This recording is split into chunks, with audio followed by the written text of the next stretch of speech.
Hello SLP Toolkit community.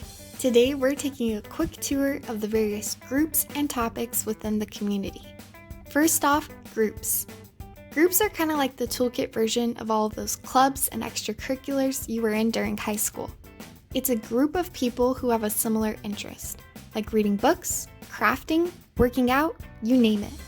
If you have a special interest that we don't have a group for, then let us know and we can get that added.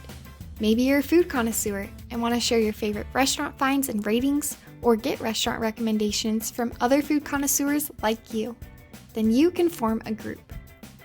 Topics, on the other hand, are like tags. This is our way of labeling posts so that we can easily search for them by topics. For example, maybe I have a brand new student on my caseload who stutters, and I need recommendations for intervention approaches.